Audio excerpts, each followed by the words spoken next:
सविस्तर बातम्या बघणार आहोत। नमस्कार, मी स्वाती गोडसे। आपण पाहताय न्यूज 18 लोकमत। आणि सुरुवातीला शिवसेनेच्या गोटातून या घडीची एक मोठी महत्त्वाची बातमी।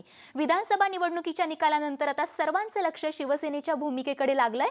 आज मातोश्रीवरती शिवसेना पक्षप्रमुख उद्धव ठाकरेंची भेट घेण्याकरता शिवसेनेचे विजयी उमेदवार जे आहेत, ज्यांनी विजय मिळवलेला आहे विधानसभा निवडणुकीमध्ये, ते येणार आहेत। तर शिवसेनेची सर्व विजयी उमेदवार आणि शिवसेना नेते यांच्यासह या ठिकाणी महत्त्वाची बैठक होणार असल्याचे देखील कळतंय।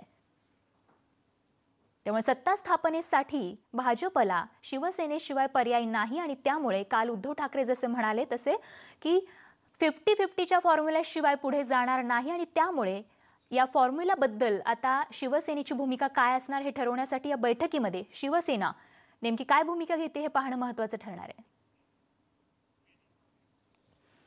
तिकडे कोल्हापूरमध्ये ऋतुराज पाटील यांचा विजय झालाय। ऋतुराज यांना त्यांच्या काकांनी म्हणजेच माजी मंत्री सतेज पाटील यांनी निवडून आणले। कोल्हापूर जिल्ह्याचा विचार करता सेना भाजप युतीचा धुवा उडालाय आणि या सगळ्या संदर्भात सतेज पाटील यांच्याशी खास बातचीत केली आमचे कोल्हापूरचे प्रतिनिधी संदीप राजगोळकर यांनी। महाराष्ट्रामध्ये ठाकरे, मुंडे, पवार या घराण्यांमध्ये काका पुतण्याचं राजकारण आतापर्यंत केलं गेलं आणि अशाच एका काकांनी कोल्हापूरमध्ये आपल्या पुतण्याला निवडून आणलेलं आहे। ते म्हणजे माजी मंत्री काँग्रेसचे आमदार सतेज पाटील यांनी। ऋतुराज पाटील निवडून आलेले आहेत, पुतणे आहेत, तुमची काय पहिली प्रतिक्रिया? नाही, गेले 10 वर्ष ऋतुराज राजकारण समाजकारणामध्ये होताच आणि या सगळ्या लोकशाहीच्या प्रक्रियेमध्ये निवडून येऊन लोकांची सेवा करावी ही त्याची इच्छा होती आणि म्हणून मी दक्षिण विधानसभा मतदारसंघातून त्यांना उभं करण्याचा निर्णय घेतला आणि मला अतिशय आनंद वाटतो की लोकांनी निवडणूक हातामध्ये घेतली आणि जवळजवळ 42,000च्या मताधिक्यानं त्या ठिकाणी निवडून द्यायचं काम त्या ठिकाणी केलेलं आहे। मला सांगा, लोकसभेच्या वेळेला आमचं ठरलं हे वाक्य तुमच्याच गोटातून बाहेर पडलं आणि ते अगदी विरोधकांनी ते वापरलं, नंतर अगदी जाहिरातींमधनंही ते आता वाक्य वापरलं जाते, त्याचा किती उपयोग झाला आता दक्षिणमध्ये? नाही, निश्चितपणे आम्ही लोकसभेला आमचं ठरलं एवढंच वाक्य वापरलं होतं। प्रचार काय करायचं हे सांगण्याची आवश्यकता नव्हती। आता आम्ही म्हणलं होतं आमचं ठरलंय, आता फक्त दक्षिण उरलंय आणि त्या पद्धतीनं लोकांनी ते पुढे घेऊन दक्षिण आता झालं, पण आता गोकुळ उरलंय असं काल वाचलं नाही। आता लोकांनी त्याला ॲडिशन्स लोक करत जातात। या जिल्ह्यातल्या स्वाभिमानी लोकांची इच्छा आहे की या जिल्ह्यातलं राजकारण स्वच्छ व्हावं, निर्मळ व्हावं, सरळ व्हावं आणि पक्ष बदलू लोकांना या ठिकाणी कुठेही स्थान असू नये ही भावना गेल्या 3 निवडणुकांमध्ये आपण त्या ठिकाणी पाहतोय आणि मला वाटते हा मॅन्डेट आहे, हा लोकांचा एकनिष्ठेच्या बाजूनं मॅन्डेट आहे की एका पक्षाबरोबर तुम्ही राहा, त्या पक्षाबरोबर लोक येतात, हा मॅन्डेट आहे असं माझं मत। संदीप राजगोळकर, न्यूज 18 लोकमत, कोल्हापूर। तर राज्यामध्ये युतीनं सत्ता राखली, मात्र सत्ता राखताना पक्षाच्या जागा कमी झाल्या, त्यामुळे सलग सत्ता जिंकणाऱ्या युतीसाठी ही धोक्याची घंटाच म्हणावी लागेल।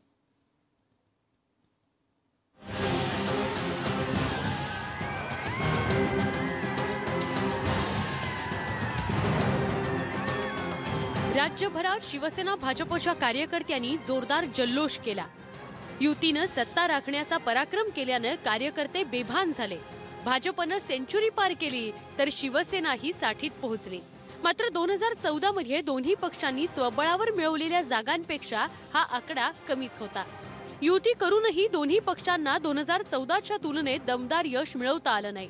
राजकारणात 1+1=2 होईल असं नसतं असं म्हटलं जातं, त्याची प्रचिती या निवडणुकीत आली। शिवसेना भाजपनं एकत्र निवडणुका लढूनही त्यांच्या जागा कमी आल्या।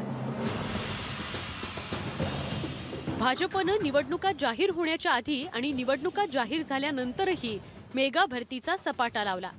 सगळ्याच पक्षातल्या आजी-माजी आमदारांनी भाजपचा झेंडा हाती घेतला। काँग्रेस आणि राष्ट्रवादी काँग्रेसचे अनेक सरदार भाजपच्या गोटात सामील झाले, पण निवडणुकीच्या तोंडावर पक्षात आलेले सरदार भाजपला सत्तेच्या लढाईत चांगली साथ देऊ शकले नाहीत। भाजपप्रमाणेच शिवसेनेतही निवडणुकीच्या तोंडावर जोरदार इन्कमिंग झालं, पण नव्यानं पक्षात आलेले सैनिक आधीच्या शिवसैनिकांसारखे लढवय्ये निघाले नाहीत। ऐन मोक्याच्या लढाईत नव्या सैनिकांनी कच खाल्ली। परिणामी 2014च्या तुलनेत शिवसेनेच्या जागाही कमी झाल्या। एकंदरीतच युतीनं सत्तेचा गड जिंकला, मात्र दमदार आकड्यांचा सिंह गेला अशी परिस्थिती झाली आहे। Bureau report, news 18 Lokmat. आणि यानंतर एक स्पेशल रिपोर्ट आहे. सध्या राज्यभरात चर्चा असलेल्या 79 वर्षाच्या खऱ्या मल्लाची. महाराष्ट्राच्या विधानसभा निवडणुकीत भाजपचा वारू रोखण्याचं काम राष्ट्रवादी काँग्रेसचे सर्वेसर्वा शरद पवारांनी एक हाती केलं. अत्यंत प्रतिकूल परिस्थितीत त्यांनी दिलेली झुंज अनेकांची मनं जिंकणारी ठरली आहे. 79व्या वर्षी मोठ्या जिद्दीनं लढणाऱ्या या लढवय्यानं दाखवून दिलंय की राजकीय कुस्तीच्या आखाड्यातले तेच खरे वस्ताद आहेत. बघूयात न्यूज 18 लोकमतचा हा स्पेशल रिपोर्ट. की सातारा जिल्हा शब्दाचा पक्का, चुकीच्या गोष्टीचं निर्धार करणारा, खऱ्या अर्थानं शिवछत्रपतींचा विचार जतन करणारा आणि तो इतिहास तुम्हाला उद्या करायचा आहे.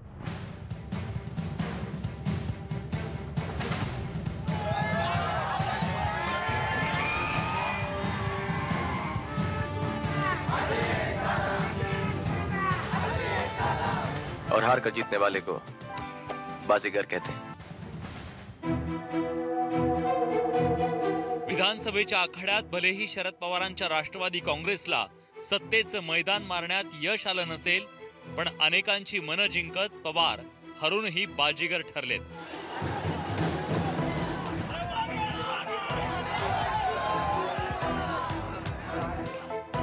लोकसभा निवडणुकीच्या अपयशानंतर भाजपनं राष्ट्रवादी काँग्रेसला खिंडार पाडण्याची एकही संधी सोडली नाही.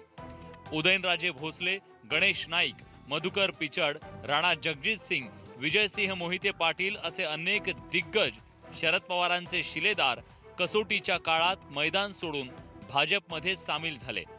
त्यात ईडीची पीडा आली, पण मैदान सोडतील ते पवार कसले.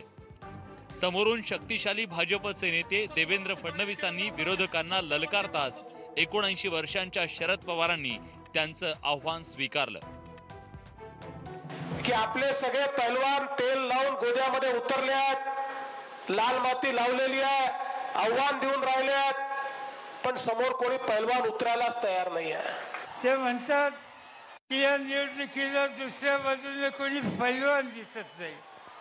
मी त्यांना जाहीरपणानं सांगितलं, तुमच्याकडे पैलवान असतील मला काही त्याच्याबद्दलचं म्हणायचं नाही, पण या तालुक्यामध्ये अनेक उत्तम पैलवान तयार करण्याच्या संबंधीचं काम करणारे आमचे अनेक सहकारी आहेत आणि कुस्ती बिस्ती पैलवान बिलवान हा भाजपवाल्यांच्या तोंडात न शोभणारा हा विषय आहे. शरीर आणि वयाच्या मर्यादांना न जुमानता शरद पवारांनी अक्षरशः महाराष्ट्र पिंजून काढला.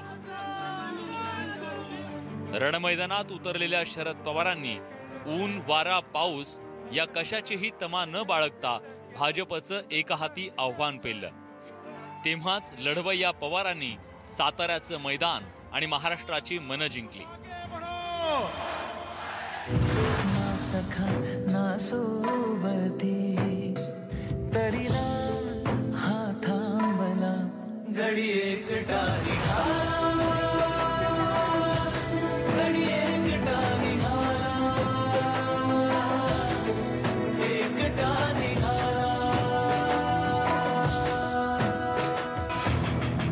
अत्यंत प्रतिकूल परिस्थितीत सुद्धा पवार रणांगणात कणखरपणे पहाडासारखे पाय रोवून उभे राहिले. त्यांनीच भाजपचा वारू रोखून धरला. पवार हे राष्ट्रीय आणि आंतरराष्ट्रीय क्रिकेट संघटनांचं नेतृत्व केलेले राजकीय खेळपट्टीवरचे कसलेले खेळाडू. वन डे क्रिकेटमध्ये शेवटच्या चेंडूपर्यंत जिंकण्याचा रोमांच आणि थरार कसा असतो हे पवारांनी राजकीय मैदानात दाखवून दिलं. अनेक वादळं पचवलेल्या आणि परतवून लावलेल्या पवार नावाची पावर अजूनही संपलेली नाही हे त्यांनी दाखवून दिलंय. विलास बडेसह ब्युरो रिपोर्ट.